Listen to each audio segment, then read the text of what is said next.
magandang araw po sa ating lahat. Welcome to my YouTube channel, Glenda Sanchez Vlog. Tayo po ay maghihimay ng kangkong. Pero nakapag-umpisa na ako. Kalimutan ko lang. May uwi ang aking asawa na kangkong. Oh, dami to. Daming konti. Kasi pag niluto mo yan, konti lang. Madami lang sa tingnan kasi nga, hindi pa nahimay. Maghimay tayo pagpapatuloy natin ang paghimay. Dalawang klaseng himay ko. Mag-adobo ako at saka kikinamatisan. Yan. Oh, ang tugtog, bakit naririnig ko din eh? Himay tayo ng kangkong. Masarap to adobo. Kahit plain lang siya naluto, plain lang. Yung igigisa mo lang siya, tamang gisa-gisa lang. Tapos konting toyo, tapos konting pampasarap. Yun, solve na ang aming hapunan. Adobong kangkong. Kain. Kain. Di pa nga niluluto. Kain agad. Ano yung kambing? Kakain ng hilaw? At nag-aalok na ng kain po. What is that? Nahipo ko. Wala pala. Akala kong ano yung madulas na hawakan ko. Wala pala. Kailangan ang paghimay ng kangkong, hindi yung basta ka lang himay ng himay. Kasi ang kangkong, maraming nakatira na mga insekto, hindi natin alam kung saan lang to nakatanim or mayroong nakatanim, malinis yung tingnan kasi siyempre tanim mo, alaga mo siya malinis, pero hindi natin alam may mga nakaano dyan na mga kung ano-ano mga insekto. Lalo na pag hindi mo tanim kung saan ito nasibuli, lalo pag may nahagis ka lang isang puno doon sa matubig, buhay ito agad. Tapos hindi mo alam kung ano yung napaghagisan mo, malinis ba o ano. Kailangan natin siya himay-himay ng dahan-dahan, tingnan, harap at lugod ang dahon, pati tangkay haplusin ang pagana rin. Ganyan ako maghimay ng kangkong. Kailangan haplusin ang mga tangkay, pati dahon, pati pinakatalbos. Yan, pinakatalbos. Kailangan himayin mo yan. Haplusin mo kasi, tas yung mga tikom na dahon, kailangan mo rin bukahin. Kasi minsan, syempre, nakikita mo naman tikom Kasi yung ibang insekto doon natira. Especially yung linta. Pero wala lang siguro ito linta kasi ito na may sa garde. Sa ano lang to sa bukid-bukid. Hindi to sa mismong ano. Pero hindi mo maiwasan. Kailangan ang paghimay ng kangkong, malinis ang iyong paningin. Malina pala. Kailangan titig mo yung tangka, yung dahon, basta lahat. Titignan mo ng kaliwat kanan, harap at likuran. Yun. Bago mo siya himayin. Ganun ako kasilan pagdating sa mga ganito. Pagdating sa kangkong, napakasilan ko maghimay. Ayaw ko maghimay ng basta lang putol, tapos lublog. Nakikita ko yung sa iba kasi naghimay. Na basta putol lang, tapos konting hawang sa tubig, salang na agad. Ayaw ko nang ganyo, ako malinis.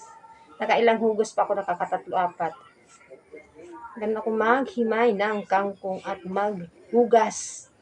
Lalo pa sarili mong ulamin. Naku, dyan tayo. Nasusubukan ng linis pagdating sa mga gantong gulay. Nabubuhay kami sa gantong gulay lang. Kaya nag-miss ko ang kangkong. Kasi ito yung mabilis naming mahanap na pang-ulam ang kangkong. Lalo't malapit kami sa tubigan ang bahay noon. Sa tubigan, sa palayan. Nangunguha lang kami ng kangkong sa palayan. Tapos pag may nakita kaming talangka, ang talangka kasi dati sa amin, sa palayan. Maganda may nagpapaputok din sa amin. Malayo pang Pasko, may nagpapaputok na. Sa amin kasi, yung aming palayan dati,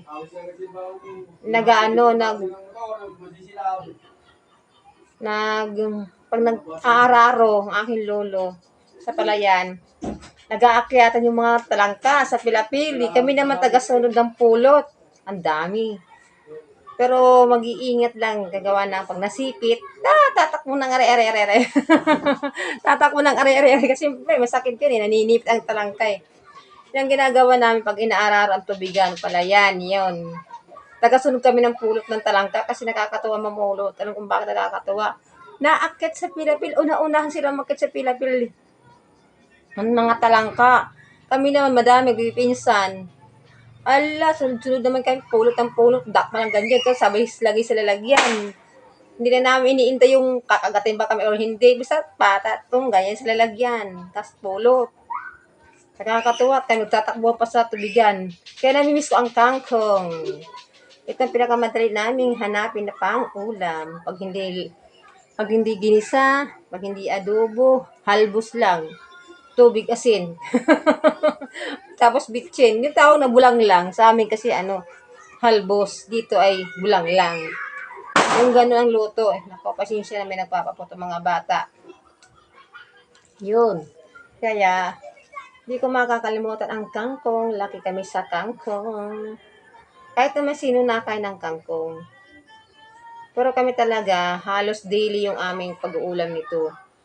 Pag hindi adobo, halbos. Pag hindi halbos, gataan. Tapos lalagyan namin ng dilis. So, diba? Sasarap yun. Ganun lang ang pagluluto sa adobo. Or lagay mo sa sinigang. Or tinatawag dito sa amin, kinamatisan. Yun, tulad nito. Mayroong kailangan mo yun, tagtag. Mayroong siya parang bulay. Kailangan mo siya tagtagin. Hindi, wag mo isama sa paghimay. Kasi para siyang bula-bula eh. Yun. Ang mata ko malinaw pagdating sa Mangkanari. Kahit ako nakatingin sa aking kamera. Ang mata ko malinaw pagdating dito. Napakasilang ko sa kangkong. Paghimay. Kahit talbos ng kamote. Nako, hindi mo ko basta-basta mapapahimay na basta lang hingay. Isa-isahin ko pa yan. Para malinis talaga na walang mga nakasiksik na mga damo-damo o mga insekto o ano pa dyan na nakakaano. Okay lang naman isama mo yung butas-butas na dahon kasi malinis naman siya. Basta malinis, wala siyang dumi. Pwede mo siya isama. Pwede mo siya isama sa pagluluto. Huwag mo lang isama ang ohod. Ohod. Huwag mo lang isama, hindi na yun pwede.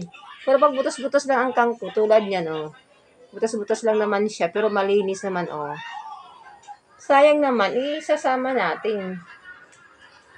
Sa pagluluto, sayang, layo pinanggaling nito. Tapos hindi mo lang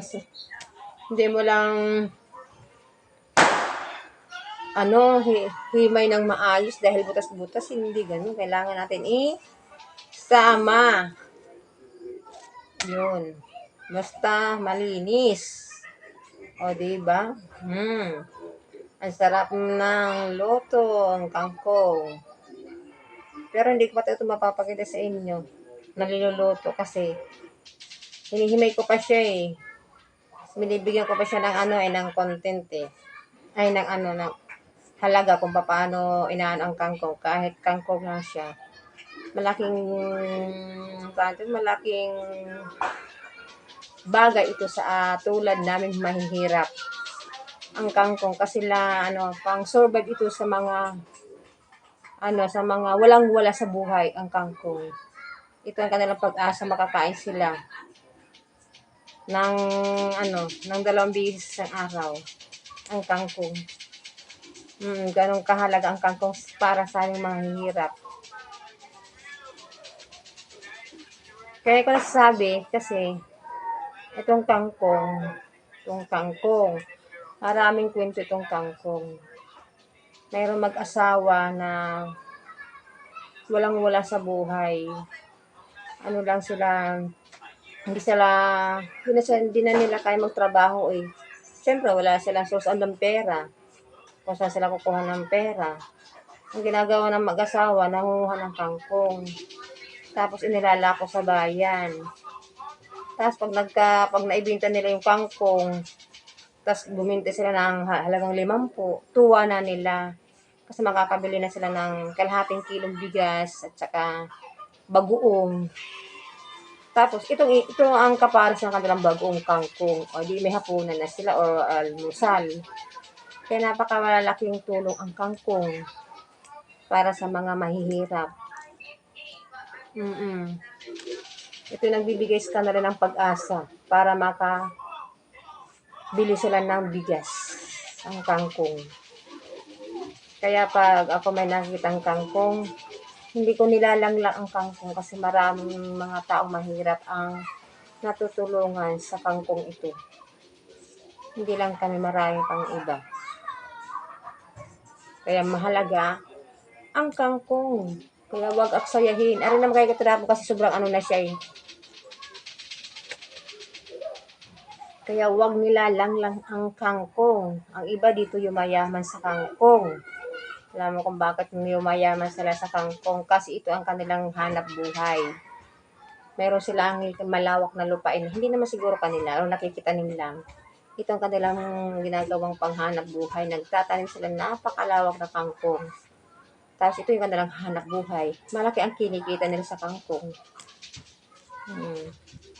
Kaya malaking bagay. Sobrang malaking bagay ang kangkong. Hindi lang sa pang-ulam, pang-negosyo, pang-paaral pa ng iba. Dahil ito'y mabilis sumuloy eh. Pag halimbawa nakapag-harvest ka ngayon, makatatlong araw laang. Sisibol na naman, panibagong suloy na naman. Siyempre, panibagong harvest ka na naman. Panibagong harvest ka naman. Pag ikay naman nakailang bandil-bandil, magkano sabihin na natin 5 piso ang isang bintahan sa palengke. Siyempre sa palengke magiging 10. Halimbawa ko lang yon. O sa 5 piso, sa ilang bandil-bandil ang mayroong kang kangkong. Hindi ka napakalaking pera. Tapos sa every 2 weeks mag-harvest ka ng kangkong. O sa isang buwan makakailang harvest ka. Nakakawalo. O diba napakalaking pera, malaking tulong ang kangkong. Kangkong, ito yung tinatawag na spinach. Kaya naman to. Basta may tawag nito eh. Spinach, water spinach, ibang tawag nito. Basta yun na yun. Ito yung iba ginagawa nilang hanap buhay. Malit man siyang kita, pero pag nagsama-sama yung malit na yun, malaking bagay. Makakapag-ipong. Kaya ang iba nga yumayaman sa kangkong eh. Hindi lang nagpapalata eh. Diba?